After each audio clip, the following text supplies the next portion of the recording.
শুধু ভারত নয়, নেপাল, ভুটান সহ আঞ্চলিক কানেক্টিভিটির জন্য কাজ করছে সরকার। এমন তথ্য দিলেন পররাষ্ট্রমন্ত্রী ও আওয়ামী লীগের যুগ্ম সাধারণ সম্পাদক ডক্টর হাসান মাহমুদ। দুপুরে পররাষ্ট্র মন্ত্রণালয়ে একটি বইয়ের মোড়ক উন্মোচন ও গণমাধ্যমের সাথে মতবিনিময় সভায় তিনি এ তথ্য দেন। এ সময় তিনি বলেন, খালেদা জিয়া স্বেচ্ছায় বেসরকারি হাসপাতালে গিয়েছেন, এর দায় সরকারের নয়। আরও জানাচ্ছেন আলাউদ্দিন আল আজাদ।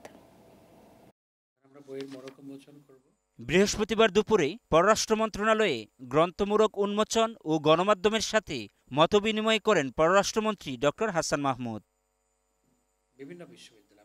এ সময় বিএনপির চেয়ারপারসনের চিকিৎসা প্রসঙ্গে এক প্রশ্নের জবাবে পররাষ্ট্রমন্ত্রী জানান, খালেদা জিয়ার চিকিৎসার জন্য স্বেচ্ছায় বেসরকারি হাসপাতালে গিয়েছেন, এর কোনো দায় সরকারের নয়।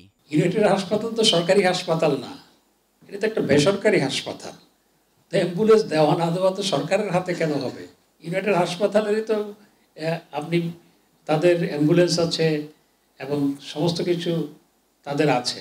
ইউনাইটেড হাসপাতাল যদি না দিয়ে থাকে, এটা সরকারের তো কোনো দায় নয়, এটি ইউনাইটেড হাসপাতালকে তারা বলতে পারে। তিনি জানান, বাংলাদেশ ভারতের মধ্যে এখনও ট্রেন চলাচল করছে, তবে আঞ্চলিক যোগাযোগের বিষয়ে চিন্তা করছে সরকার। বাংলাদেশ ভারতের ট্রেন চলাচল তো আছে, ঢাকা কলকাতা ট্রেন চলাচল আছে, ঢাকা খুলনা ট্রেন চলাচল আছে, এবং উত্তরবঙ্গ থেকে সেটি ঢাকা হয়েই যায়, শিলিগুড়ি পর্যন্ত ট্রেন চলাচল শুরু হয়েছে, এবং ৬৫ যুদ্ধের আগে আরও অনেক ট্রেন চলাচল ছিল। আমরা শুধু আসলে একটা সমঝোতা স্মারক হয়েছে, এ ব্যাপারে কোনো চুক্তি এখনো হয়নি, এবং আমরা রিজিওনাল কানেক্টিভিটি নিয়ে আমরা ভাবছি।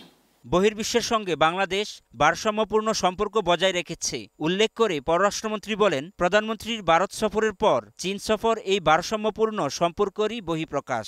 এসব সফরের মাধ্যমে দুদেশের সম্পর্ক আরও জোরদার হবে। কূটনৈতিক তৎপরতা চালাতে পারছি, সেটির বহিঃপ্রকাশ হচ্ছে মাননীয় প্রধানমন্ত্রী ভারত থেকে আসার পর চীনে যাচ্ছেন। আলাউদ্দিন আল আজাদ, গ্লোবাল টেলিভিশন, ঢাকা।